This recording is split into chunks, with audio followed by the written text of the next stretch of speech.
Welcome, listeners, to another episode of Listen, Learn, and Love, hosted by Richard Osler. In early November, I was asked to speak in the Bentonville, Fayette, Arkansas area. My friend Jana Norman, an LGBTQ ally, got me to speak out there, and we did a couple sessions where I just spoke about supporting LGBTQ Latter-day Saints, and it was my first time to Arkansas in my whole life, and I just loved the Bentonville, Fayette area and the people that came and heard and were willing to engage in that discussion. And then I met our guest, and this won't be an LGBTQ podcast, but somebody I met at the event, Paul W. Peterson, who's an author and has written a new book. And that's who I'll be now introducing. And just so grateful to have met Paul and the work he's doing, and just recognize there's really amazing Latter-day Saints doing wonderful work across the country. Let me introduce, let me just first welcome to the podcast, Paul. Thank you. It's so good to be here. Paul grew up in Ohio and Arkansas. He served a mission along the way, I believe. Where did you serve a mission? In Finland. In Finland. He got Middle Eastern Studies and Arabic from BYU and a master's in marriage and family therapy from, tell us how to say the name of that university. Valdosta State University. And that's in Georgia. And he runs his own private practice in Bentonville, Arkansas, where he consults with also consults with other therapists on the business and craft of therapy. And he lives in the rolling hills of the Ozarks with his wife and 3 kids. And the book that he has written that is now available on Amazon, we'll link to the Amazon link in our show notes, is called Always Whole. And that is a really powerful title. Ever since Paul gave me a copy of the book, I've been skimming it and love the title of the book. I wanted to read one of the, there's these fellow authors that sometimes say nice things about other authors. And one of your fellow authors is a prior guest on the podcast and somebody I also really admire, Thomas McConkie. Quote, Paul Peterson is sensitive, wise, yet practical and playful in his approach to spiritual growth.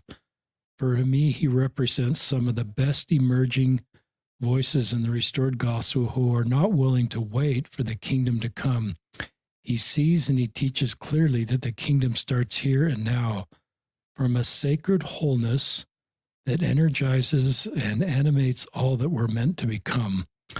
So, and you have another an essay in here from another podcast guest, somebody I'd really admire, Hamish St. Martin, John Ogden, somebody I admire, Lisa Anderson, I've heard of. So you are all part of this really thoughtful world of younger people than me anyway, who are bringing forth wonderful insights into our restored gospel and also with your clinical work. And so, listeners, I'm just grateful to have Paul on the podcast. He's prepared with kind of a different type of a podcast. As Paul gets into that, it'll be more interactive on my part, and maybe some of that interaction that we do will help you. And in the show notes, we'll link to Paul's website, paulwpeterson.com, and also the Amazon link where you can get the book. Is that okay for an introduction, Paul? Yeah, sounds great. It's generous. So we will turn it over to you, my friend. Yeah, I appreciate it.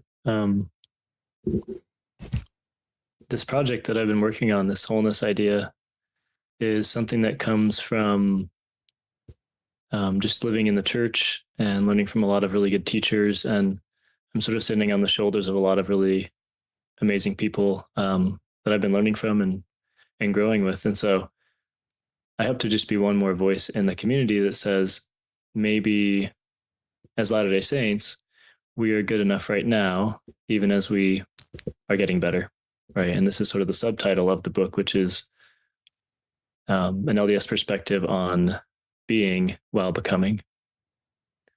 So, yeah, this is really the heart of the message here is maybe, just maybe, all of us are perfect just as we are, even as we're moving toward greater perfection, or in the LDS perspective, something like godhood,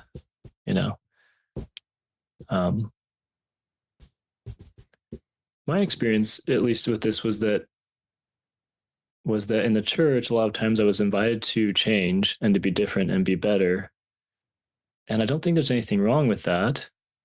But sometimes it felt like it was the only thing I was hearing, be better, get more holy, sanctified, be more pure, repent all the time.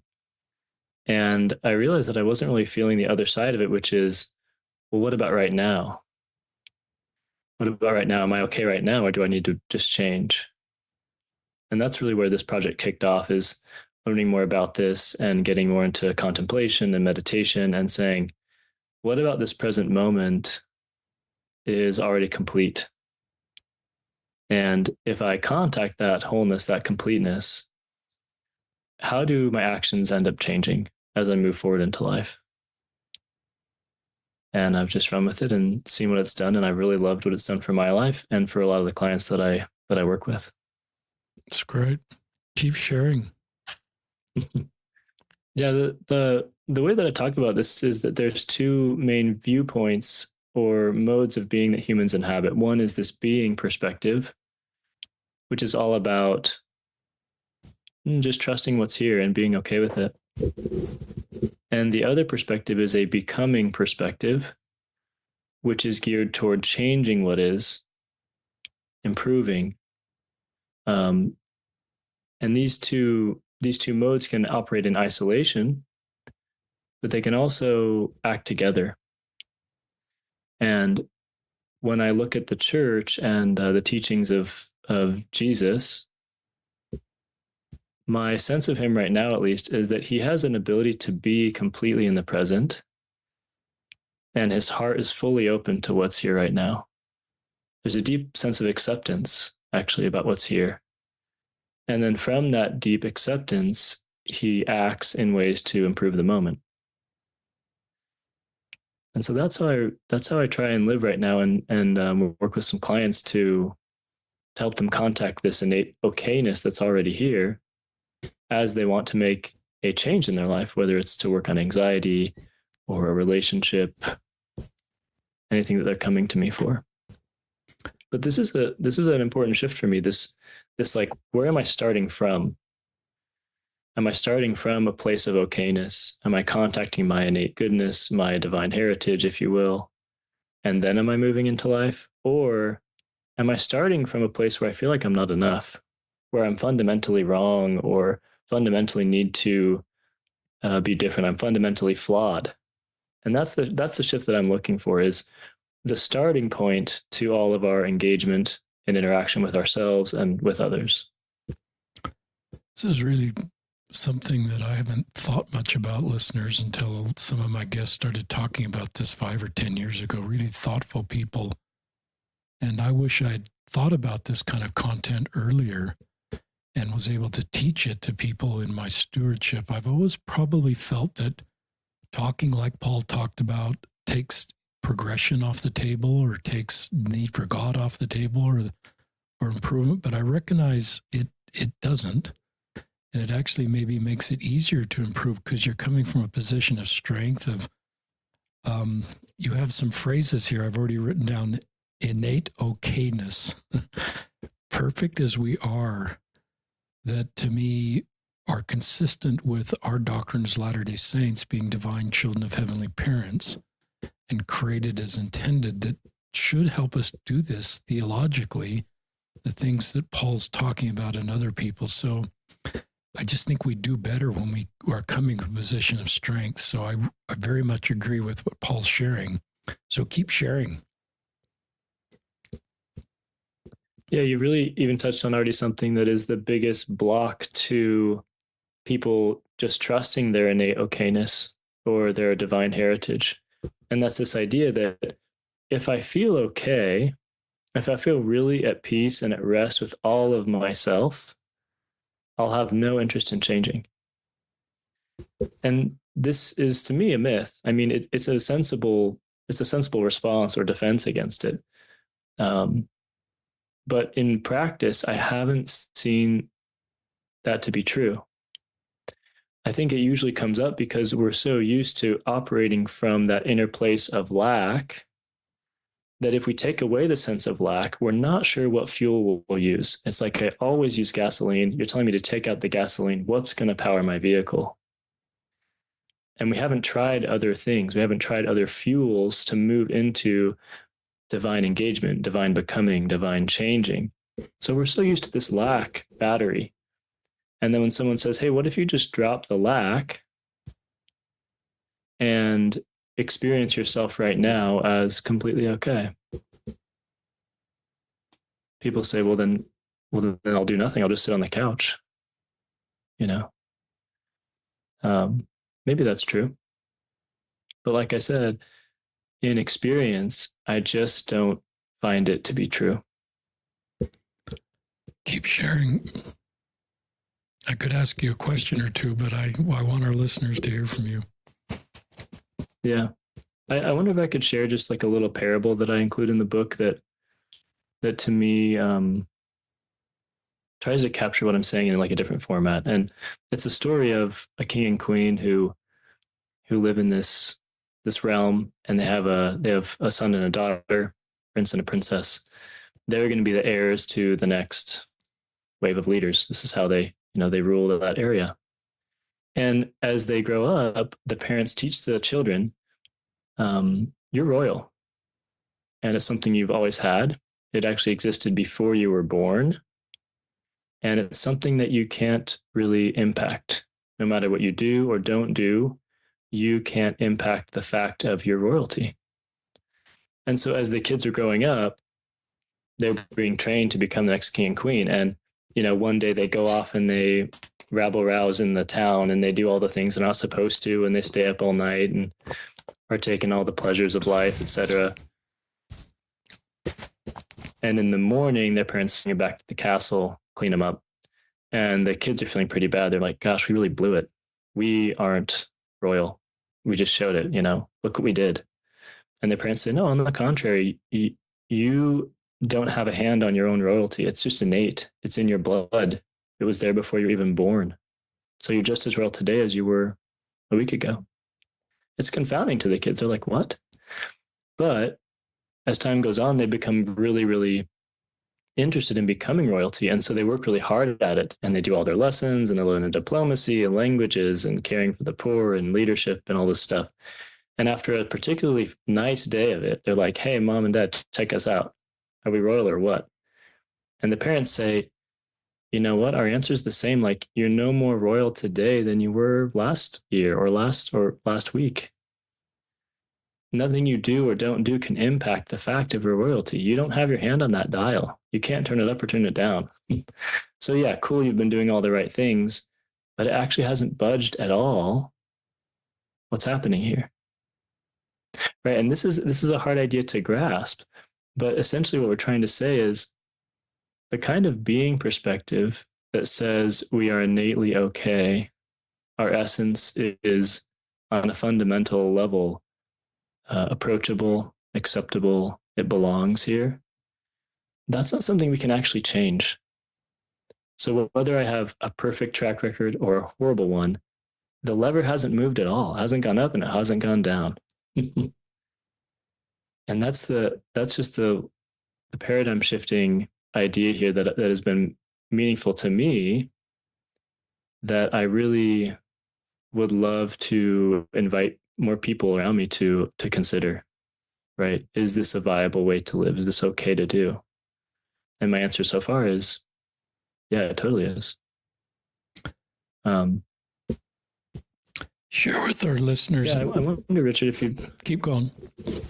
Well, I wonder if you'd be willing to do just like a little thought experiment or verbal experiment with me. Are you up for that? I'm up for that. This is unrehearsed, listeners. Okay. Exactly. We're putting each other on the spot. It's good for us, I think, right? It's good for us. Well, there's this thing that I've done in some circles. They call it sentence stem completion. And basically we have this phrase that will be the same, but we'll finish it or start it with our own flair. And the sentence that I want to use comes from a scripture. It's a scripture in Romans 8 that basically says nothing can separate us from the love of God. It goes through like angels and powers and demons and temptation. Like nothing actually can create any distance between us and God's pure love. And so I'd like to just do a little practice with you to feel what this is like.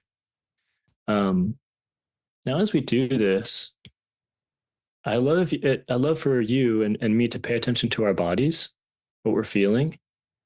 If we're feeling tight, if we're feeling relaxed, open, closed, this kind of thing, because we may find some hiccups or some catches in ourselves as we speak these sort of absolute phrases. Okay. And then we'll talk about it and just see like what's going on for us. All right. So the sentence that we will do is nothing can separate us from the love of God. And we're going to change out the nothing and we're going to put some of our stuff in there. It could be our stuff that we're actually feeling or dealing with in life or something hypothetical. And so the phrase will end up being blank cannot separate me from the love of God. We're going to put in some activities that we might do. We're going to put in some thoughts, some feelings. We're going to put in some of our life and just test that sentence. Can anything really separate us from the love of God? Okay.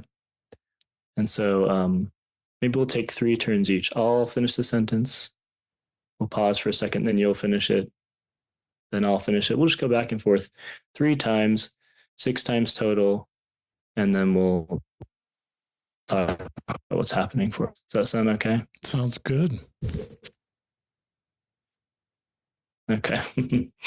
So I'll start.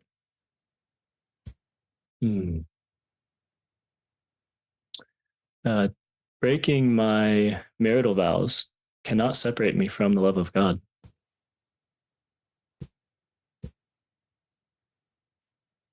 Is it my turn? Yeah, go for it. Not going to second hour cannot separate me from the love of God. Yeah. Being dishonest about my tithing contribution cannot separate me from the love of God. Not kneeling twice a day for prayer cannot separate me from the love of God.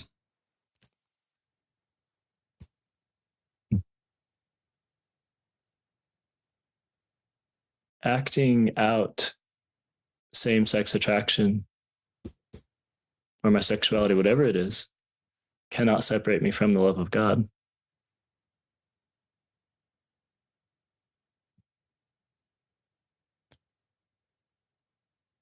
Not being completely honest on my tax return cannot separate me from the love of God.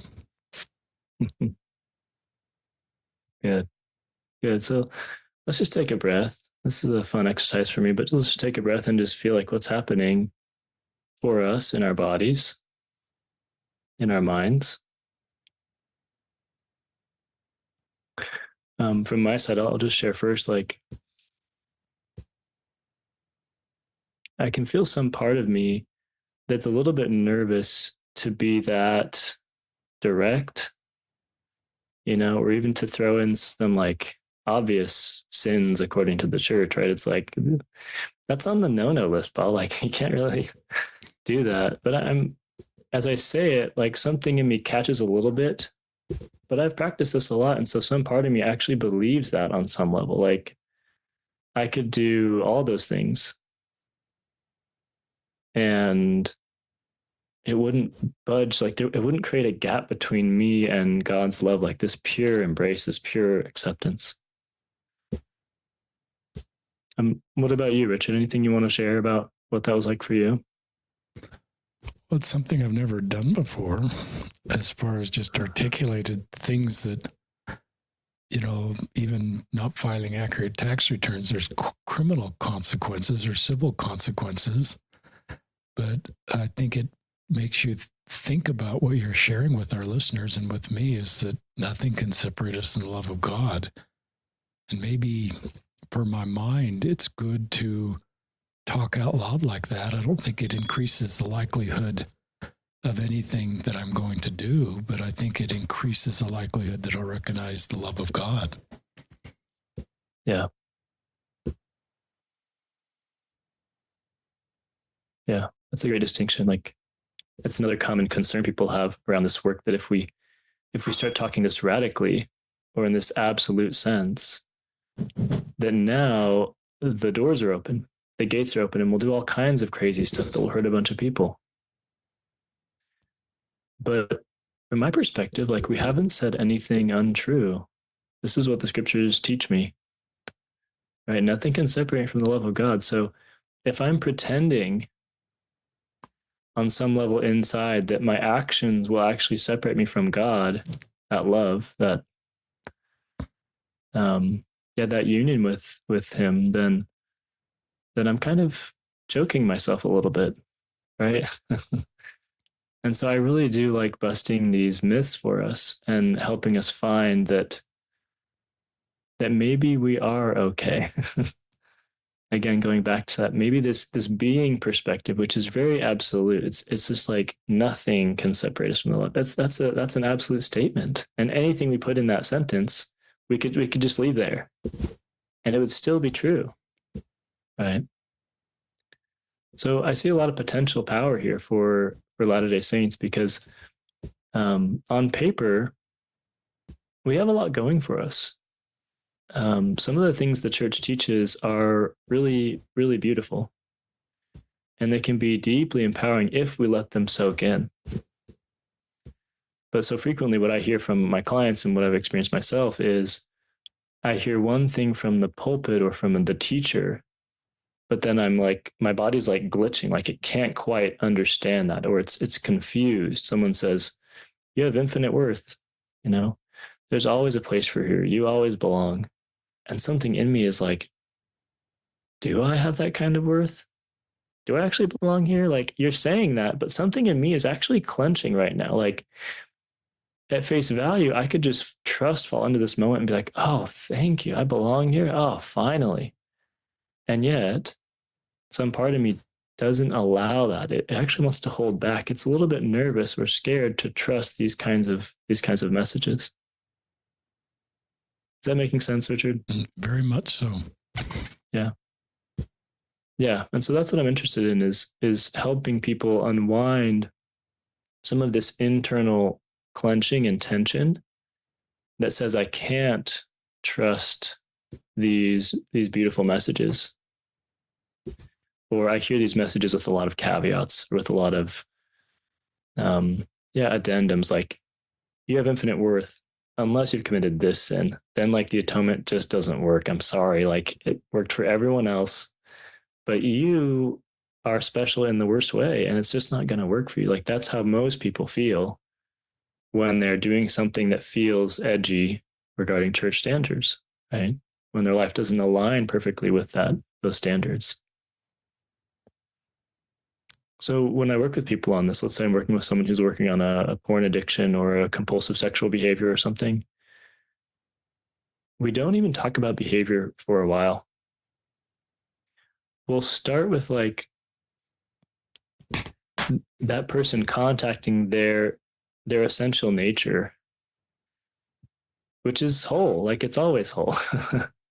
And it morphs. The becoming side's always happening. We're always changing.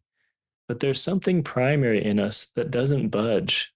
And from an LDS perspective, this is that spark of Christ. This is that divine seed. This is that royal blood that we had before we were born, that we'll have after we die, that our actions cannot impact. That essential bud of goodness, that seed, is so often lost. And so I start with that seed, and I really just try and help people contact that okayness. And then from there, we can begin to say, well, what wants to become of your life? You're already whole. So you could do something here, or you could do nothing here. Your wholeness isn't going to budge. But since it's not going to budge, how do you prefer to live? How would you like to live? And we move from this sort of compulsion or should, or operating from lack or have to I can rest and accept who and what I am.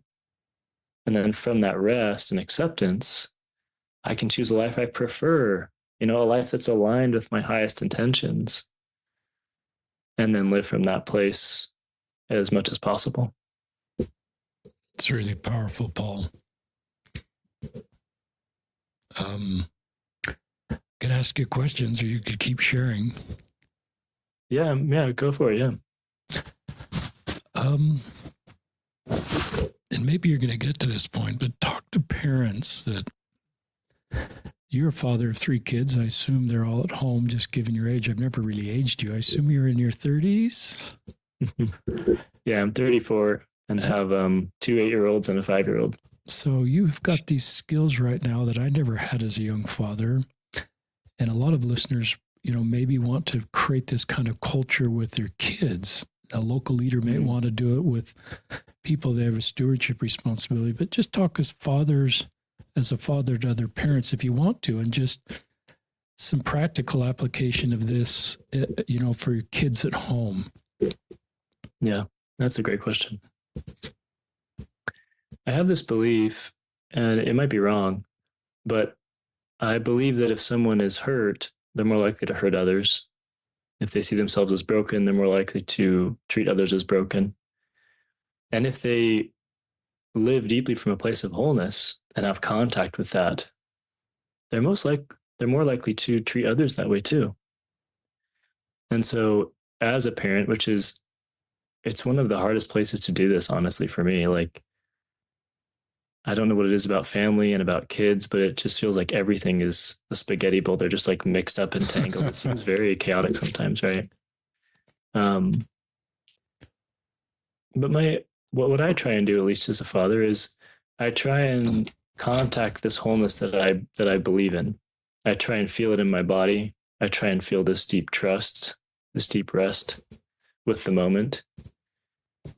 And then I realize, hey, if I'm this whole with all of my flaws and foibles and this kind of stuff, my kids are too. And so I'm allowed to see their wholeness coming forward. So a question I often ask when I'm seeing a behavior that I'm really concerned about or confused about is, how can I see this behavior as this child's wholeness trying to emerge itself out of this seed? Wow. Right? Like, how is this action another expression of this divinity in them? And some actions, it's easy to say that with. They were really kind to me, just this morning, my 5-year-old, we were like snuggling in bed, and he said, like, "Daddy, you're the best person." I was just like, "Oh, okay, cool. This is easy. This is an easy moment, right?" But there's other moments, like when he threw a hammer at the babysitter, that it's like, this is a hard one to see.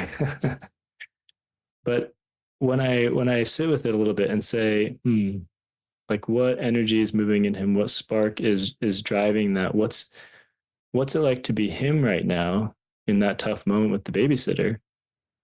And how can I love what's happening in there first, and then invite him to change it so he can live in the world? So I just try and start with this acceptance, this deep trust, this just like contacting my own wholeness so that I can contact his. And then from there, the conversations go so much better. I mean, the symptom of me experiencing others as whole, the symptom is that I feel my body relaxing. I feel like my intense agenda kind of falls away. I feel like I don't need to change them, but I'm happy to help them change if that wants to happen. And because I don't need anything from them in that sense, and because I don't have a contracted nature about me, my impression is that the person in front of me can be more of them. They can unfold what's happening the smoothest way possible. And in that unfolding, whatever was tangled up, it just gets unraveled.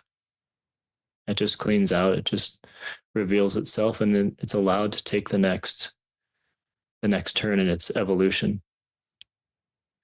Another metaphor I use here sometimes is like the metaphor of a tree. And if you ask, like, when is a tree perfect? It's a tricky question because it depends on what you're looking for. If you want to transport it the best trees are seeds, you know. If you want shade though in the summer, you need a big one with lots of leaves. If you're on the hunt for grubs and worms, then you need a dead tree that's been fallen over for years, right? And so what's the perfect tree? Well, each phase of a tree has its own perfection to it that has advantages and disadvantages. And so how can I see a child in this moment? It looks like they've just fallen over, like the tree is uprooted and fallen, and this could be a disaster from some angles. And from other angles, this is just another part of its whole life cycle manifesting itself. And every phase is just as beautiful. And so I try and keep that sensibility about me as well, that there's a perfection actually in every stage of our evolution. Yeah, and just remembering that helps me be with them. Like this relational field between us becomes softer, it becomes warmer, it feels more Christ-like to me. I love that. And I love your prior examples of porn, sex addiction, and just trying to understand that through the lens of wholeness, and how that, some of our prior guests have talked kind of similar to you, and that's those working to solve porn have talked sort of in the terms you have, that coming from a position of strength and God's love is there, and trying to understand kind of what's below the iceberg here helps them to solve their porn addiction, and good therapists like you that have just better skills. Talk about, I've got lots of questions, listeners, but I want to keep Paul talking on any do you have more things you want to share before I ask more questions? Yeah, I think there's maybe two more things I'd like to say. Good. That feel important in the moment. One is that everything I'm saying for some listeners is deeply invalidating. Like it really misses them. And I was this person for many years. People, like I said, from the pulpit are saying, my heart is so full of love and like all will be well and all shall be well. And they were just so fervent and alive with it. And I was just so checked out. I was so skeptical. And I was just so like, are you kidding me? Like, this is just ridiculous. Like, I was really stuck in a rut and really disdaining what was happening at church. I was like, this feels like so brainwashy and so like missing the mark. And I really want to speak to that, because a lot of people, and in fact, the majority of people that I bump shoulders with, they don't feel this on the regular. They don't feel whole on the regular. And so when we say something like nothing can separate you from the love of God, they're just like, okay, well, this guy obviously doesn't get me. Like, just lost me. Boom, gone. And so I want to name that. Like, there are times when this message is not that helpful. And at those times, I think seeing that feeling that God doesn't actually love me, that I'm not actually whole, seeing that feeling as a part of this greater path, this life cycle, is just as important. And so I'm happy to drop the whole narrative with people and just, rant and rave and vent and commiserate and grieve. And to me, that feels like just as important as saying that we're whole.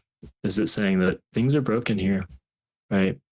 And this moves from that being perspective, that sort of absolute goodness, that genetic thing you can't change, over to the becoming side that says life's always in flux and some days are better than other days. And we do need to improve things in our lives and in the church, and all that's still true. But from what place do I want to do that improvement? From my wholeness is my intention. So that's the first thing. Is this can be really invalidating to people, and I recognize that, and I also think it's okay to still talk about and mention, as long as we're saying it's not always appropriate to talk about, it's not always fitting, it's not always helpful. A lot of us are suffering and cannot contact our goodness at all. And so going really slow with people who are in that space, it's a very hard place to be. So that's the first one. The second one is just about how I see Jesus Christ. um, I think that Christ had this ability to not shrink in the face of intensity. And there are several examples in the scriptures where there's a bitter cup placed before him that is just like it's just too bitter. Like no one can stomach it. And even his humanity side says like, ooh, this one's like pretty bitter. And then he says, but I can do it. Right? I can stay with it. And so when I put Christ in this being and becoming framework, I see this deep, deep reservoir that he has of contact with his innate goodness, his innate wholeness. And from that backdrop, anything can happen on the surface. As long as he's resting in that goodness, anything on the surface can happen.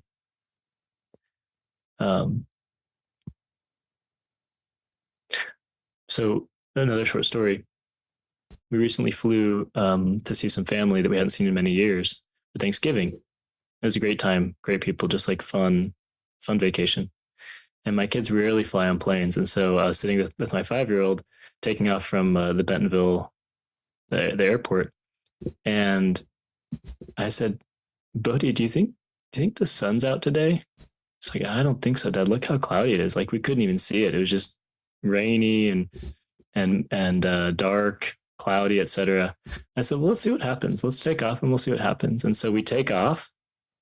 And then we're going through the storm. It's like turbulence and everything we're going through. And then we finally break through the clouds.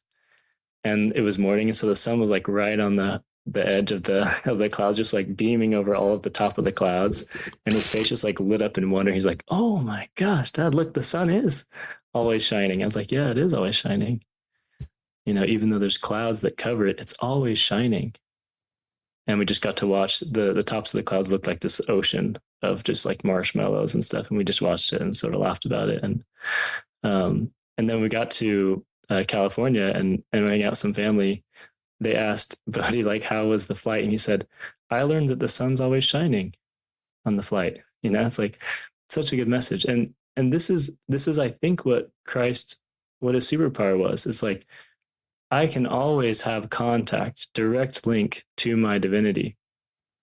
This initial seed of my being is essentially wonderful.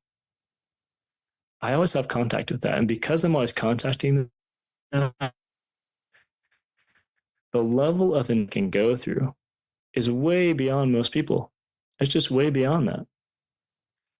And so that's how I see him interacting with this being and becoming standpoint is primarily resting in the deep fruits of being.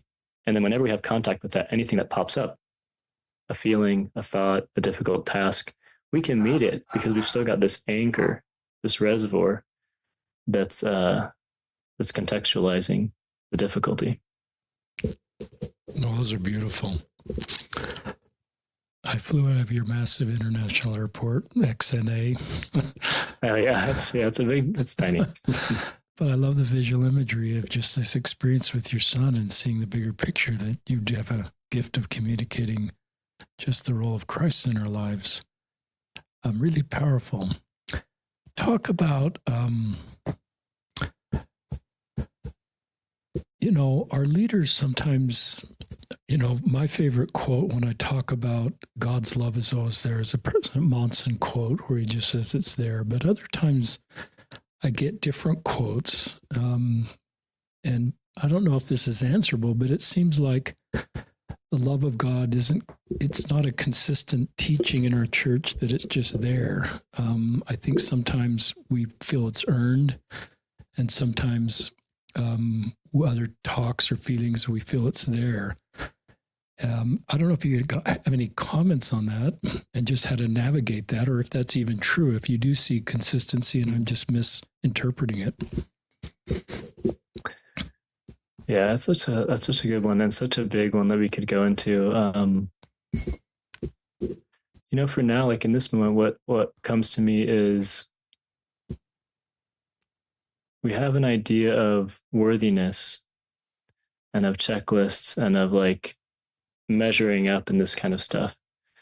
And I don't think that's inherently bad, but if it becomes the only way that we hold each other in regard, it can become quite problematic for me. And so one thing I like about this love of God phrase is that when there's no distance between me and these loving parents, this loving source, that changes the equation a little bit for me. If we take that off the shelf, the only way we sort of gain favor with God or feel okay or feel good enough or feel like our eternal salvation will be okay is by what we're doing. It's by how we're living. It's the actions. It's the becoming side of things. And because we can never be perfect in our actions, to me, there's this sense of chronic should, chronic have to, chronic need to. This sense that if we have free time, we should be doing something that's really, really important with it to become something better. And that to me feels more like earning points or trying to measure up. And it doesn't feel like resting in God's love. And so I'm like, sure, let's do all that stuff. Let's do all the nice things and take the meals and help people move and do baptisms and serve our community and be good humans. But like, what if we did it from a place of that love first? So maybe a simple example is like a mom of a few kids, walks into her kitchen one day and it's just a wreck. Kids have this ability to just completely undo everything around them so quickly. And so she walks in and she's like, oh, great. It's like, okay, pause frame. She can move forward to clean the kitchen to feel better about herself, to feel like she's a better wife or a better mom, or she's a better daughter of God. Like, I've got stewardship over this place. Like, I better do X, Y, and Z. That's the right thing to do. And there's this sense of compulsion. Like, I'm not complete. I'm not whole until I do this thing and get it right. And then I'll be better. Then I'll be more acceptable. Then be able to feel relaxed or whatever. This is the reality for most of us. But what I'm wondering is, what if she just paused before she cleaned the kitchen and said, you know what, I can contact this innate love, this innate goodness, this perfection in this moment that just is with me. And then once I contact that, I could do nothing to the kitchen. This feeling I have inside of my wholeness, it doesn't budge. But I could also clean it up because I might just prefer clean counters. And I'm allowed to have preferences, and so I'll just clean the kitchen.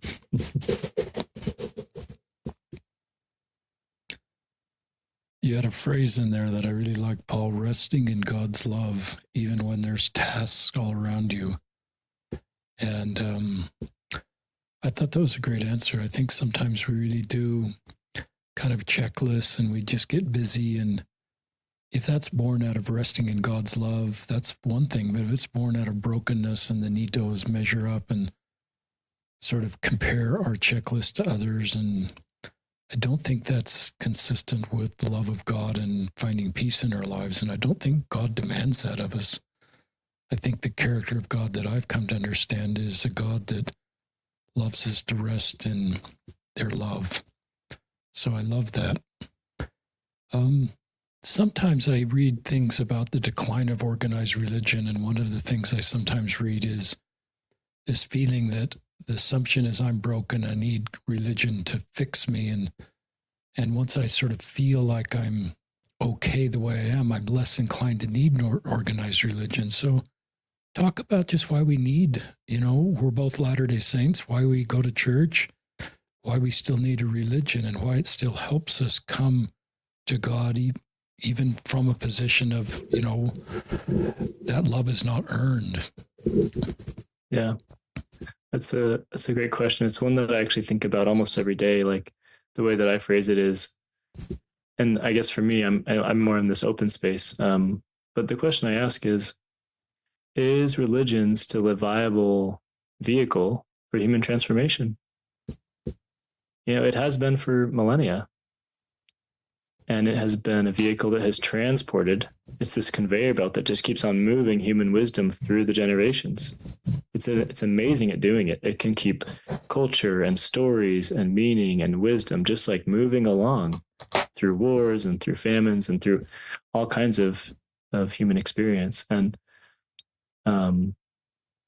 recently in the past several hundred years, humans have found other skills to make sense and find meaning and live life, things like empirical science and research and systemic ecological views and this kind of stuff. And for some people, that becomes the religion, the way that they make sense of life and decide how to live it. And for me, like, I really do wonder what's still here in religion in a good sense, like something about community, something about being with each other, and something about what religion points to, like a meaning beyond the mundane, a meaning beyond just everyday life, something bigger going on here.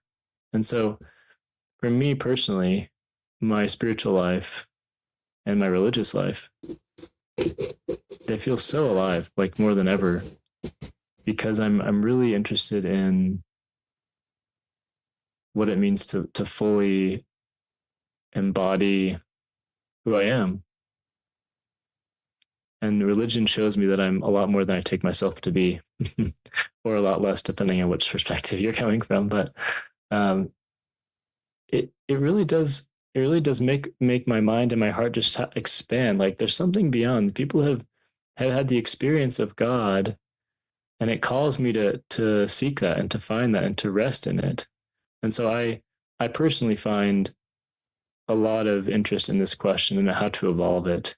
And for me right now, at least, to continue answering this question, to continue engaging in religious life as I do, I have to personally contact this rest of the Lord. Like I have to be able to feel it internally, to keep engaging, because it's hard. Like if I look at too many of the things that are going wrong, or the difficult things maybe in history or in policy, or how the church's policies around LGBTQ community and members has shifted. And if I get too caught up in that, I'll lose contact with what I really think is here, which is this experience of God and how I can participate in that in our everyday life. It's a great answer, and I think an answer a lot of listeners, or a question a lot of listeners are asking. I ask myself that same question at times, and I thought you'd have a really thoughtful answer. You probably have LGBTQ clients, and obviously familiar with the space. Just these principles of your whole now, and talk to LGBTQ people about how this applies to them, if you want to. Yeah, I'd love to. It's really something that I think about a lot, and have had many clients who I've talked to about it.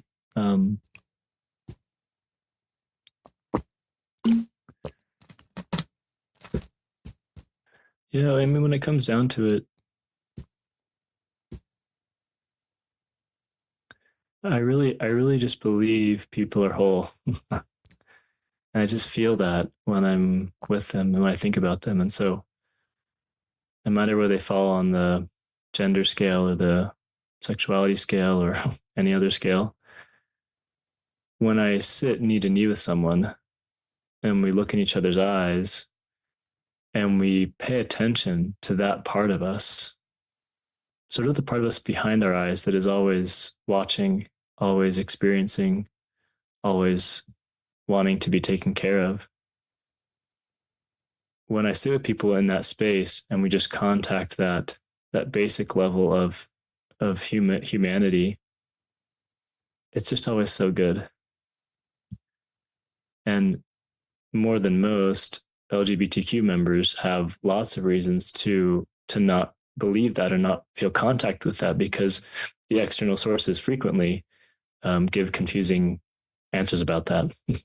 Your impulse to be this or to do that, or this nature that you inhabit in this mortal form can't go here, and it has to go here, and it has to dress this way and not use this bathroom. And there can be so many signs that say, well, we're all divine godlings, we're all sons and daughters of God, but you've got like a funky thing going here. So like you're like there's like a slight caveat to your situation. And I just don't believe that when I sit knee to knee with someone. And I look in their eyes and they look in mine and I just say, hello, my sibling. We are shards of the same divine source. And who's to say that my perspective on this moment, or my opinions or my rules about this moment, are any more precious than yours? And so I really do hope and try and provide spaces where, especially those that are marginalized, can feel that contact, because it's so hard to get from the context that they're engaging in right now in religion. It's just harder, honestly. Like my personal history is very, very low trauma, high love, high support. And so I'm likely to find this message quicker, I think, because I've had more reasons to, more support to. And then when someone feels contact with this, they may decide to keep going to church. They may not. I don't really have an opinion or an agenda for them. But I feel like it's my desire, my wish, as one of their siblings in this world, to just have a little touchstone moment and say, hey, what's in you is in me. And I could be you and you could be me. Like this world is, who knows how this world works, but I could have been you and you could have been me. Just like that. Who knows? And I really just try and sit in that space with them and, and become one for a minute. Well, that was beautiful. You have a gift of vocabulary. I wrote down some of these things that remind me of Christ's ministry, knee to knee, the symbolism of just knee to knee. My sibling, we have shared shreds or shards of the divine source. We're the same, and it could be you and it could be me. And then you're recognizing of your own personal history. You said low trauma and you said a few others that just help us. It's sort of my personal history too. I don't have much, of that. I don't have much personal trauma. And so it's sometimes hard to see that in others, but that just reminds me of Christ's ministry, Paul, of just how you answered that question and your ability to sit with and hear stories and recognize the complexity and see somebody as your spiritual brother or sister. And even if you don't fully understand the road they're walking, I thought that was just terrific. Talk about how you got to this space. You're obviously, this is really thoughtful thinking and very helpful thinking. You're a pretty young guy, at least by my standards, because I'm double your age practically. But is this like a journey of your own personal story? Is this your academic training? Is it your professional work as a therapist, or is it all of the above? I'm curious, just kind of, just how you got to where you are. Yeah, that's such a good question. And I've thought about it a lot. I've tried to journal about it and write about it and think about it. Like, how did this happen? And my most honest and genuine answer is like, I have no idea. That's really my answer. And I can make up a story about it. I could tell you about my parents and how awesome they are. I could tell you about my good education and my mission and my wife. And I could tell you a lot of books I've read. Like this kind of stuff is the story I tell about how it happened. But ultimately, I'm completely disarmed when I think about how or why. It feels like grace. It feels like luck. It feels like pure love. And I don't know why. I really don't know why I feel this way or how I came to these things. Now, I will say just a couple of things, but maybe more practical, because we also live in this world where it is nice to know some of this stuff. But when I I kind of came to this through my first world problems, I could say. I came back from grad school and started a private practice in Arkansas. And I just felt really maybe like kind of bored and kind of empty. Started a business. We got a house, had some kids. And one day I just realized, like, wait a minute. The whole checklist that I had for my life is basically done. I'm married, I have kids, I have a house, I have a career. And the last part is just endure to the end. But that sounded kind of bleak to me. I was also really into like scientific materialism, and I was going to church and just feeling like, oh, this doesn't fit me. And I'm worried about my kids and how people think about me. And I was just really kind of struggling for a while. And then one day I was listening to a book, and I realized, like, wait a minute. I think there's a spirituality beyond what I'm experiencing that is available. And I really had this reawakening, this spiritual reawakening. And it was it's a little less churchy than some awakenings. And I started doing more meditation and learning about Buddhism and integral theory and just like other things that were interesting to me.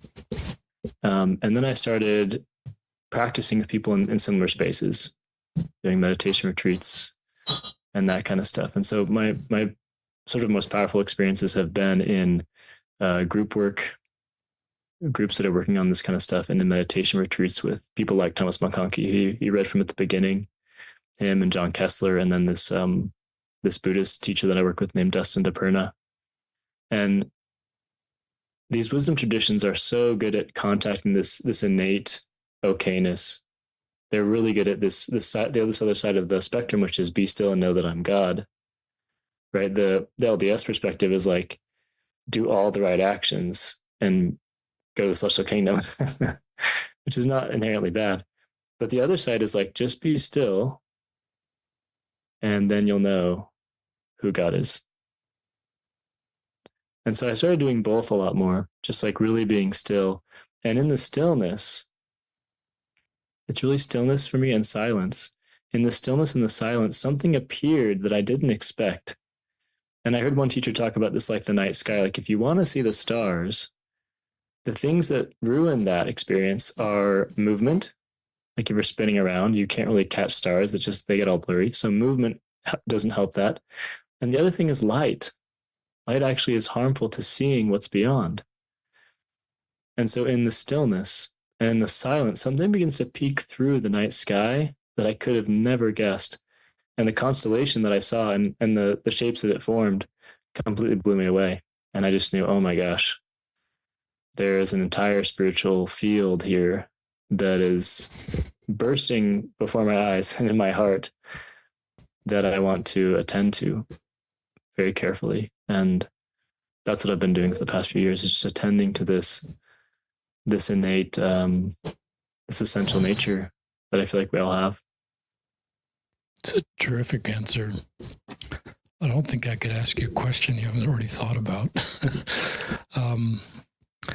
I love that answer, listeners. My wife introduced me to S. Michael Wilcox, an LDS Institute teacher, and he talks about a fixed compass. That's a compass with 2 foots, and he talks about, anyway, for him, his main foot or his first foot is in the LDS church, but then he doesn't keep the next foot right next to it. He extends it way out because he wants to learn about all the good that's present in the world and other religions to enhance his LDS experience. And you haven't quite said it like that, but I love that maybe your second foot was close enough to your first foot that it just wasn't quite fulfilling to you. And you moved your compass out and it pulled in some Buddha meditation and some of those skills that in Thomas's class and some of the things that Thomas teaches so well. And I just love that. And I just think it's an enhancement of the mortal experience and bringing the beauty of other faith traditions into your existing tradition.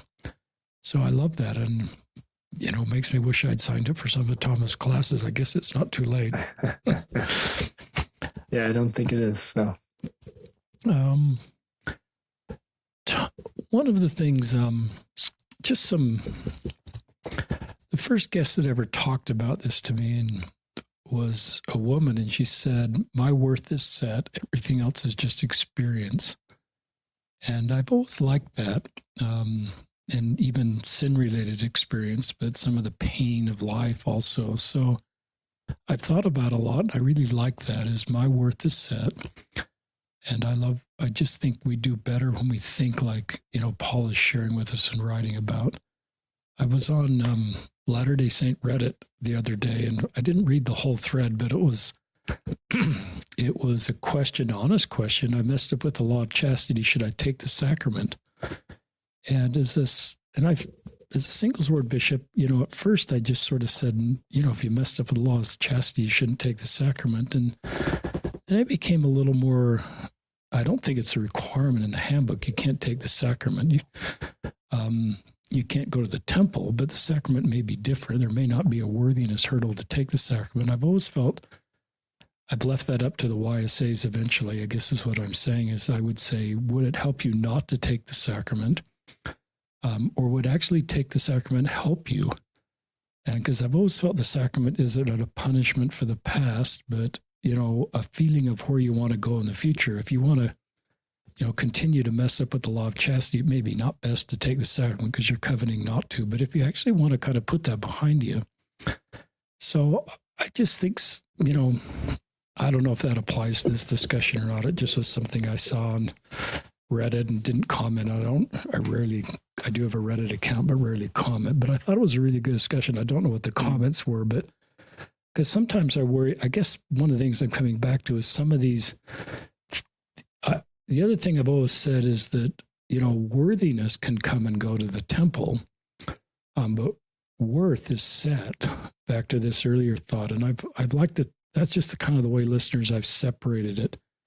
Because I think sometimes if we LDS and don't have a temple recommend because of sin-related stuff, we can't go to the temple, which is God's house. Then we falsely conclude that, we're outside of God's love, because that's, kind of our visual imagery of God here on earth. It's the Lord's house. And so I don't know if you have any comments on any of those. Are kind of scattered comments, Paul, but I don't know if you've got any comments on any of that.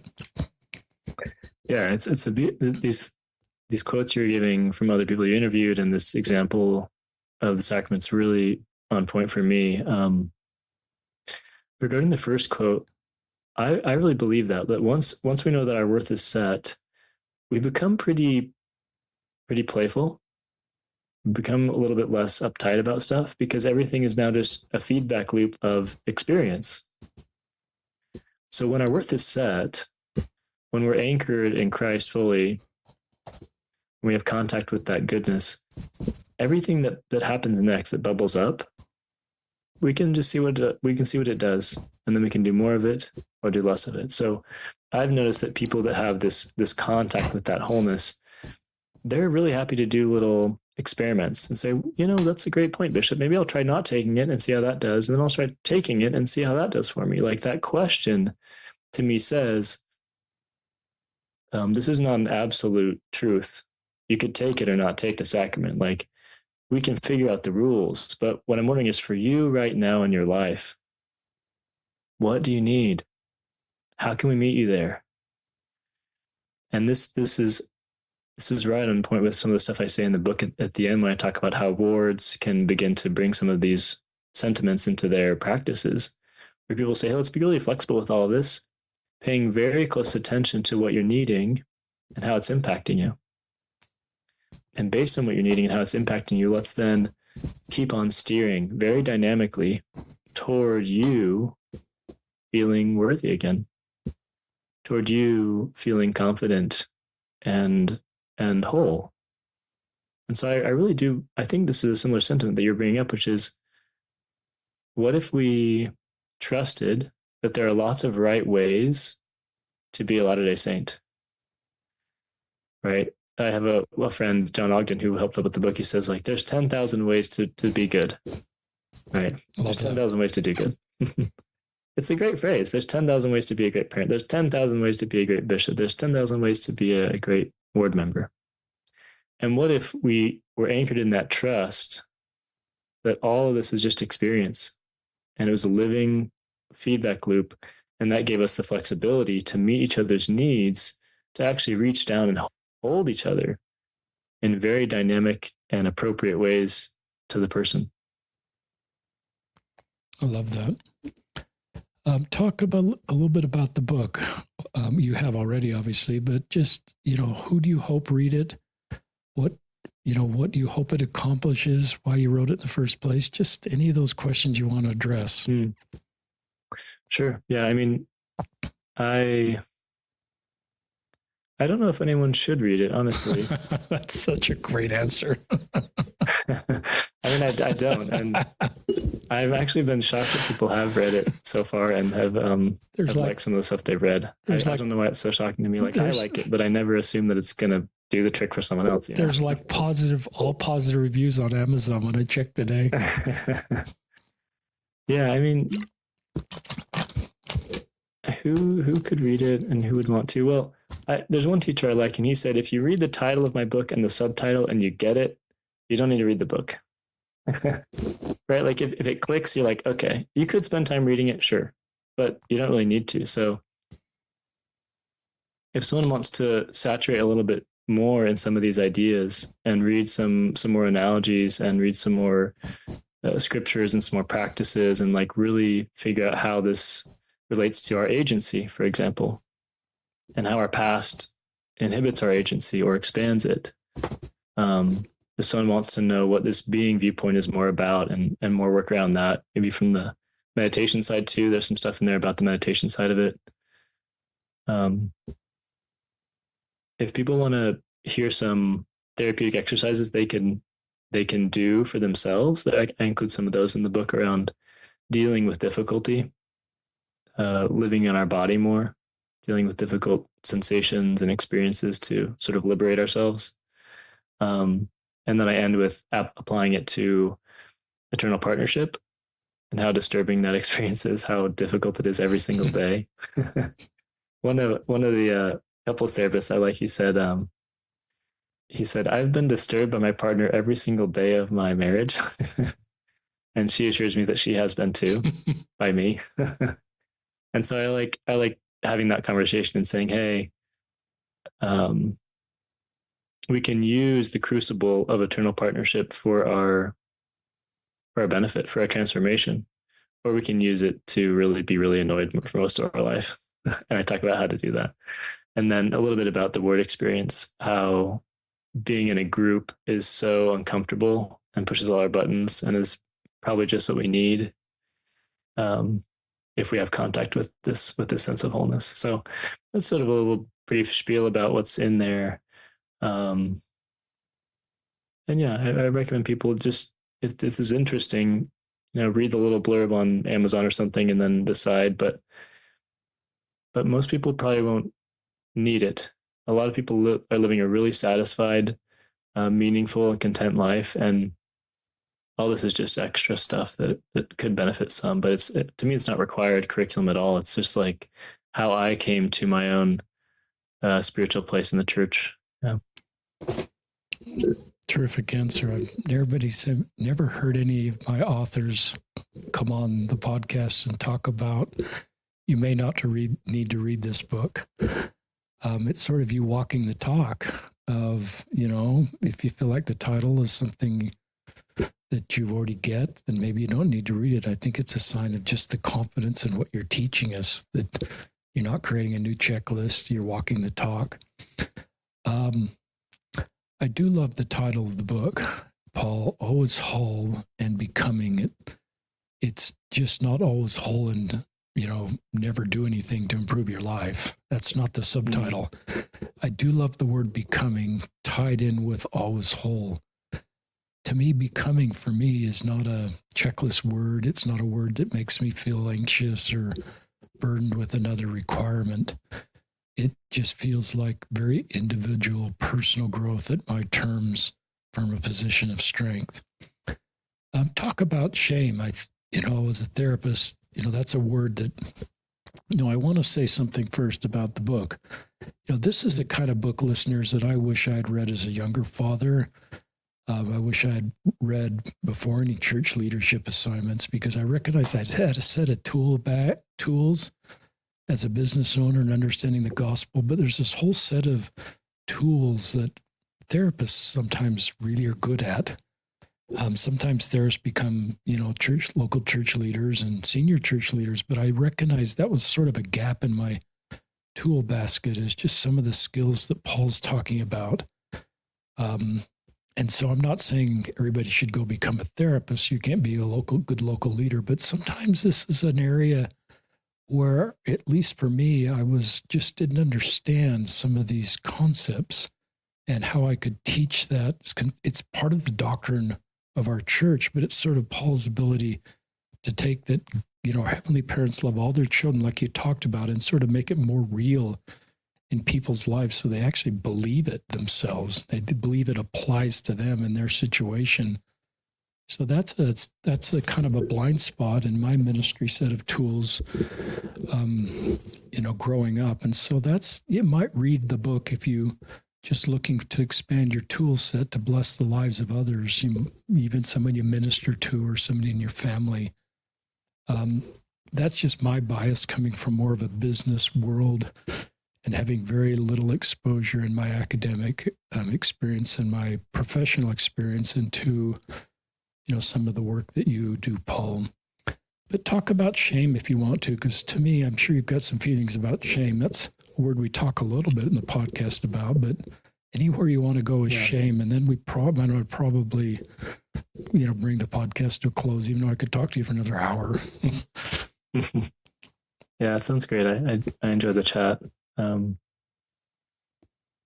a personal note, I think shame is one of the most painful things I've ever gone through.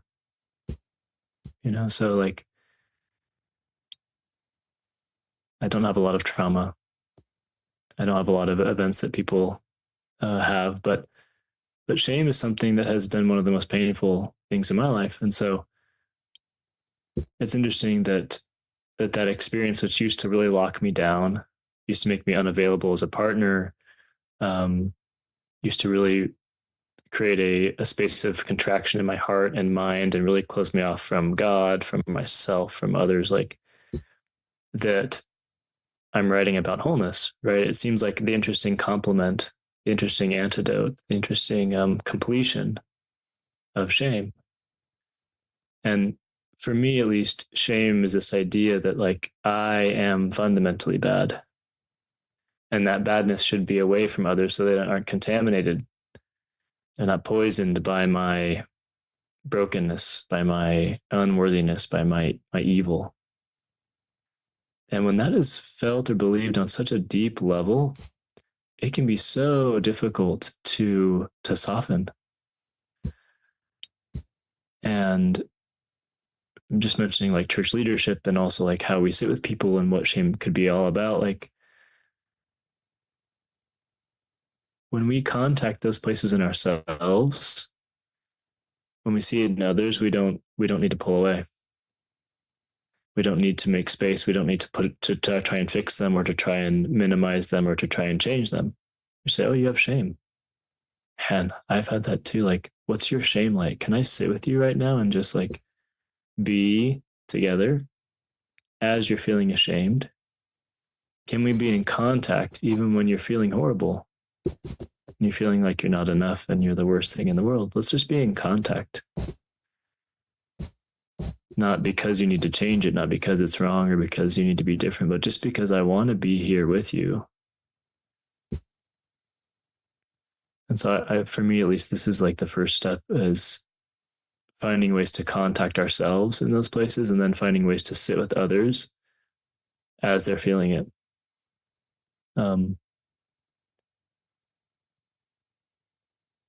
Again, this goes back to Jesus for me. Like, there wasn't any intensity that he wasn't able to just sit with and look right in the face and be unguarded to.